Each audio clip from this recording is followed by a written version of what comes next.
From FingerLakes1.com, I'm Josh Durso, and this is Inside the FLX. Today, we're going to be discussing the circular energy proposal to build a $365 million incinerator on a portion of the former Seneca Army Depot. We're also going to be diving into a collection of environmental issues happening and headlines here in the Finger Lakes. For this discussion, we have Peter Mantius, founder of the Waterfront Blog, which has become the go-to resource for those seeking out environmental reporting here in the Finger Lakes. Peter, welcome back to the program, and thank you again for making the trek up from Schuyler County. Thanks so much. So, quick overview. What is the Waterfront Blog for those who might not be familiar with your work? Sure. I live in Watkins Glen, and I'm a career journalist, not working full-time now. So I started the Waterfront online blog middle of last year, toward the end of last year. And I was a political and legal and business reporter, but now I'm kind of shifting entirely to issues of the environment, because that seems to be what strikes me as the most significant right now in the Finger Lakes area. And so I started the blog, I guess, in September of last year. So where do we stand right now? Obviously, there have been a lot of headlines, a lot of government entities coming out against, even a lot of community organizations coming out against this proposed incinerator. For those who might have missed some of the headlines, get us up to speed with where we stand right now. There's obviously an Article 10 process playing out, but just your thoughts on where we stand in this moment right now.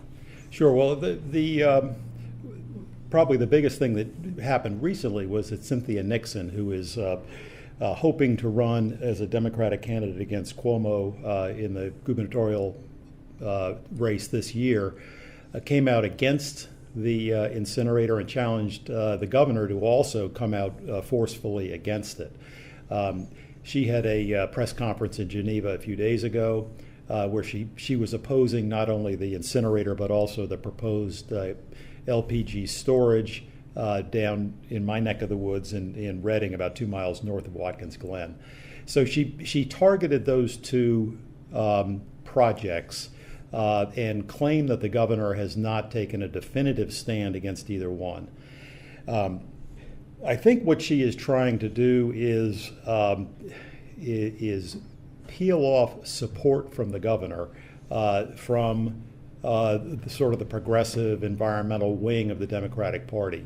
And regardless of whether she has a serious chance to unseat a sitting governor, she certainly has a good chance of moving him in her direction on environmental issues. And I think the best evidence of that is what Zephyr Teachout did in 2014 when she challenged the governor in the Democratic primary that fall. And she had come out definitively against fracking, high-volume fracking in New York State.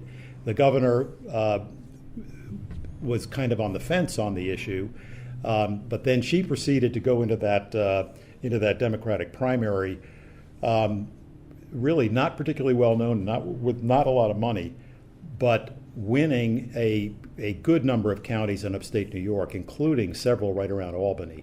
And I think that did really surprise and impress the governor. And I think it was 3 months after that he did announce the New York State ban on fracking. So this is what's at stake potentially for Cynthia Nixon in going against the incinerator project. Now, specifically, she said that she would support bills in the legislature that would exclude waste incinerators from the Article 10 process. There is now a bill in the House and in the state Senate that would do that, and it would sort of short circuit the efforts by Circular Energy to get permits for this incinerator in Romulus at the former Seneca Army Depot.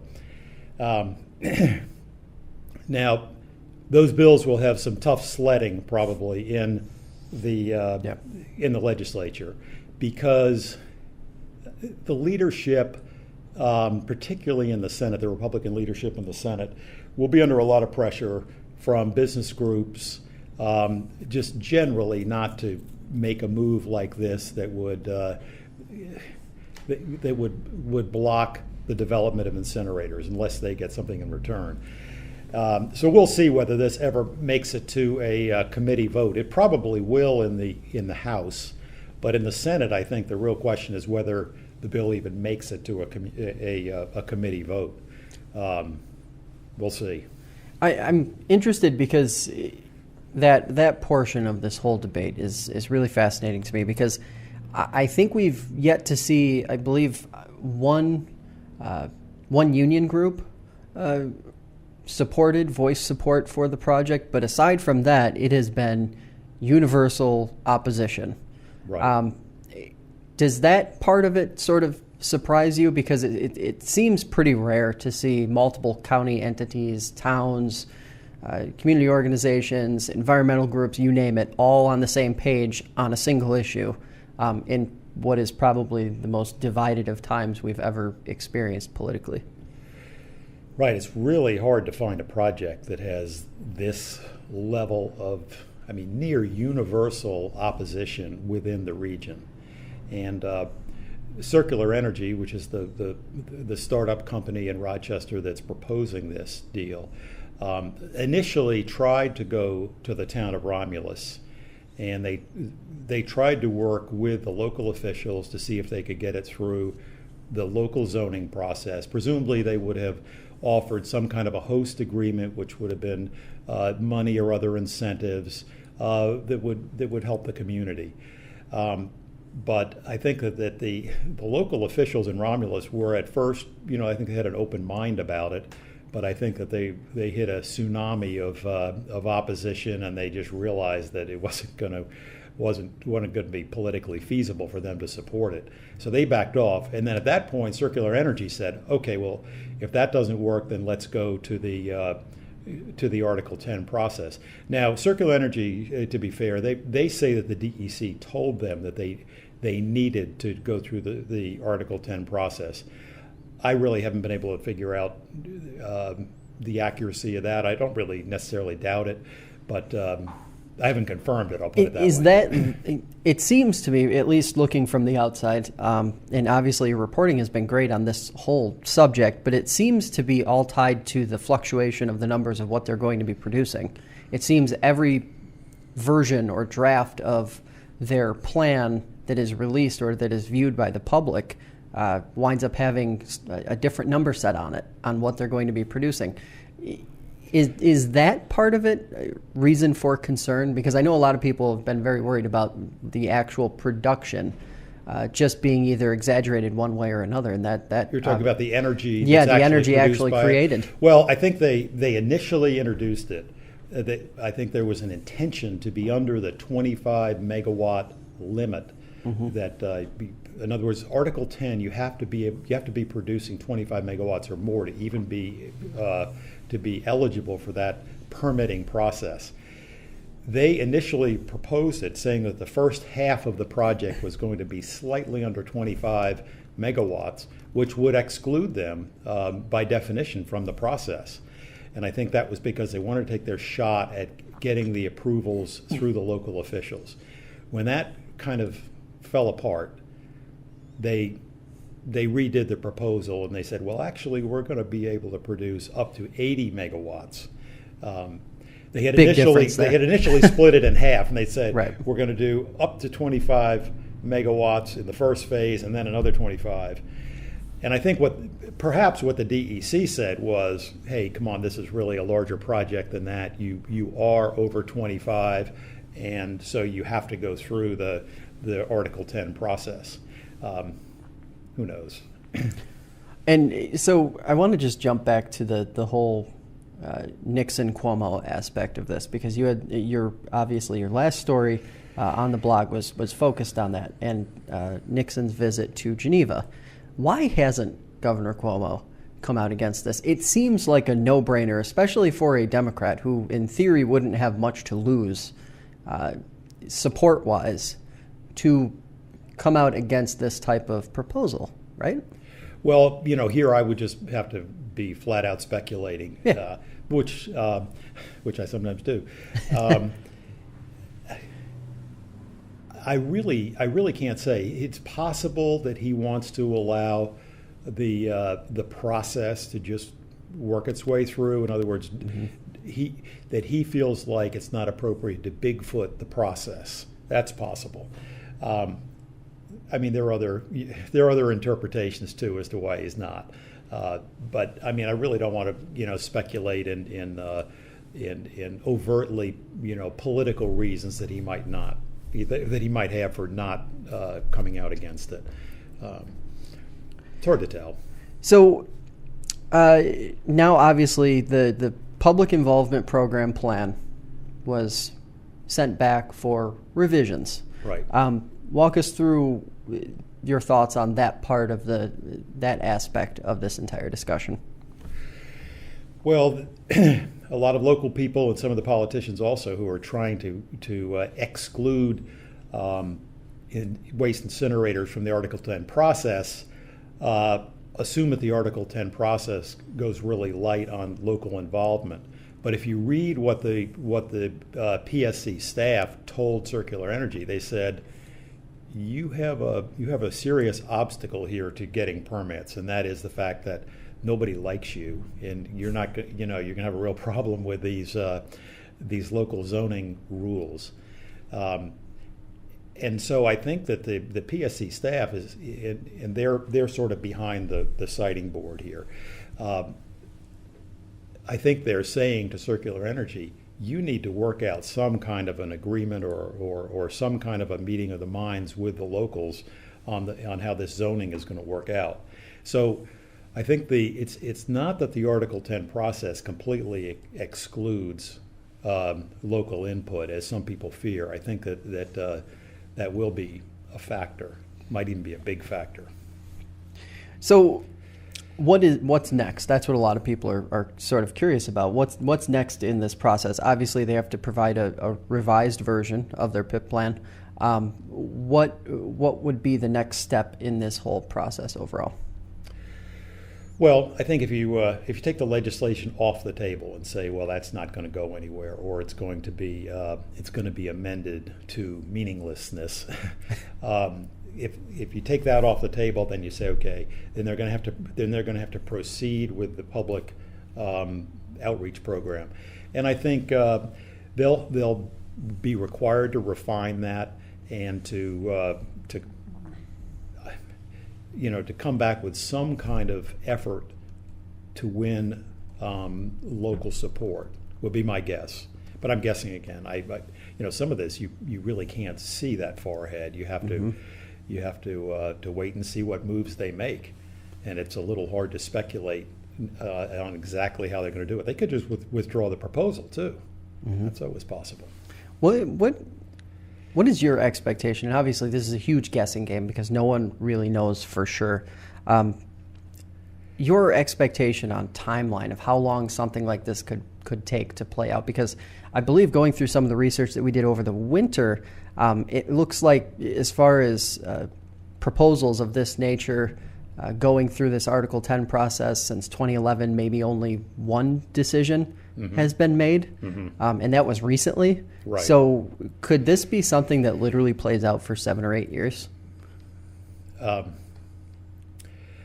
I don't think it will.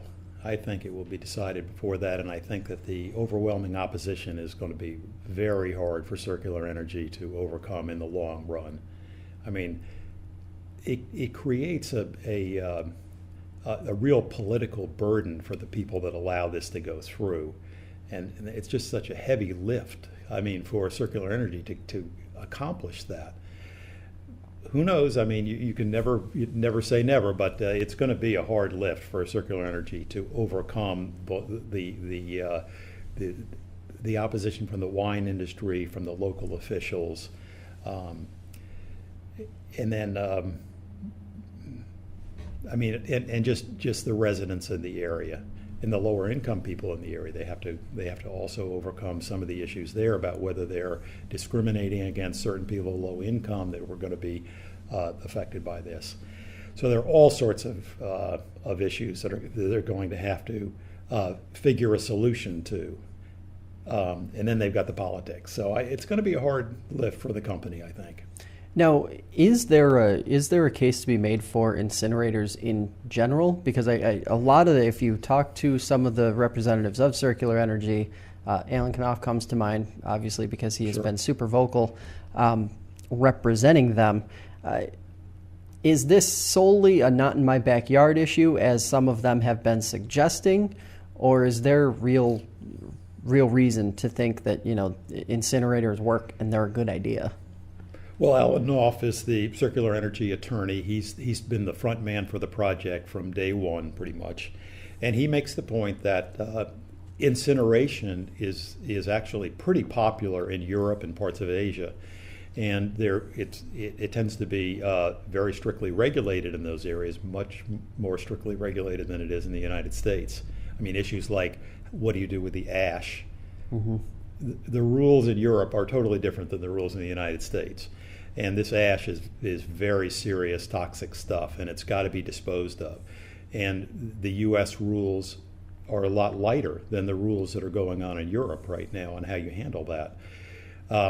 But you can certainly make the argument, and he has made the argument, that it's popular in places like Scandinavia. And he's implying that, well, if Scandinavia likes it, it must be eco-friendly. But again, it all depends on what rules you apply to it. Mm-hmm. But even if you take his argument that incinerators can be benign if they're properly regulated, does it make sense to have one in the Finger Lakes where you're bringing all this truck traffic or train traffic, which is going to be an environmental issue on its own? I think the argument of location is also a real difficult one for them to overcome, whether or not the pro-incineration argument is valid. But there are also people on the other side who said, are you kidding? Waste incinerators are really not much better than they've ever been, even though some of the technology is much better than it was 20 or 30 years ago. It's all a matter of monitoring it and enforcing what you monitor. And that's where the weak link seems to be coming in.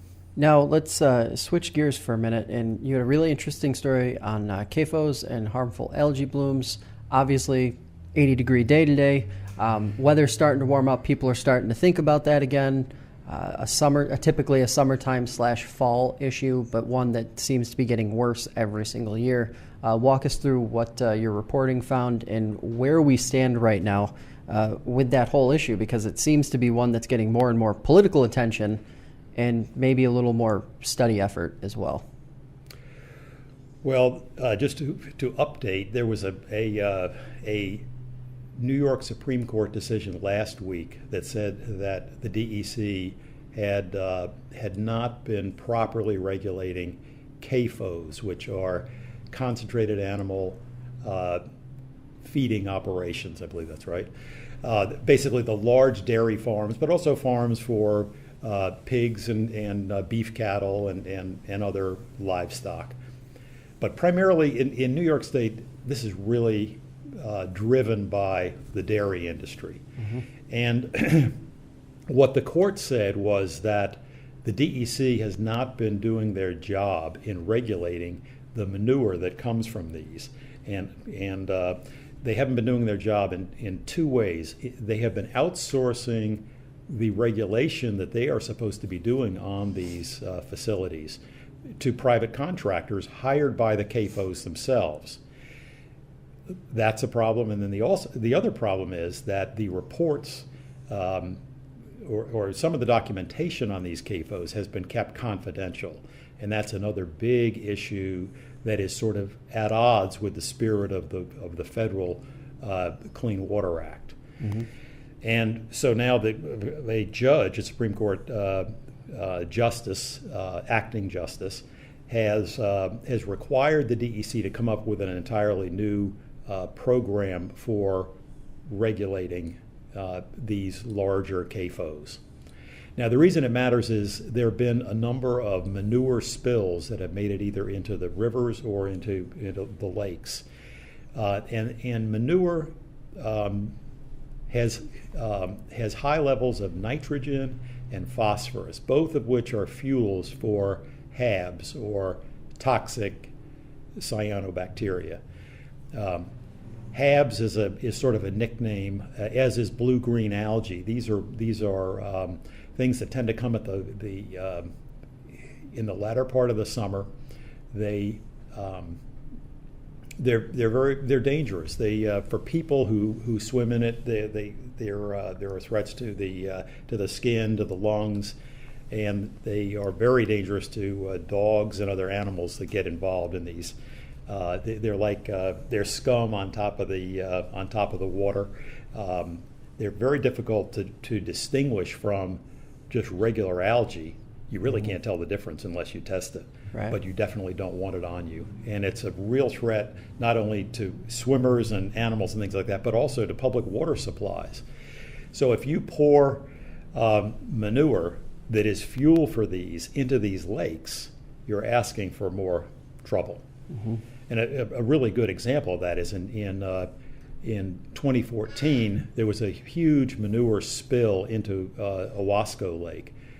And they complained about it at the time. And then Owasco Lake has been plagued by toxic algae more than any of the other Finger Lakes since that time. Now, was it directly because of that spill? Who knows? Right. But everybody pretty well agrees that pouring manure into liquid manure into the lakes is not a good idea if you're trying to stop HABs. Mm-hmm. Now, your perspective. The state seems to be moving in the right direction, obviously, with this and some study efforts, that sort of thing. Is it enough?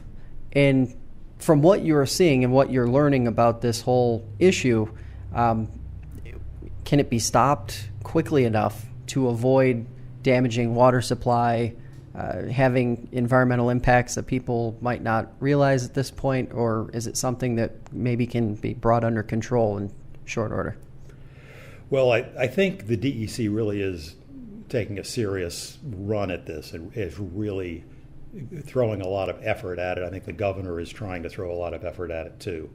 All I can say is that as you try to do that, as you try to sort out what causes HABs and what can be done, there are certain things that you can do to mitigate the problem that also have political costs. Mm-hmm. I mean, there are political costs also in not only in regulating large farms, because there are farmers who don't want that new regulation. Right. That's a problem. But then there's also the problem of allowing superheated water to flow into these lakes, which also fuels HABs.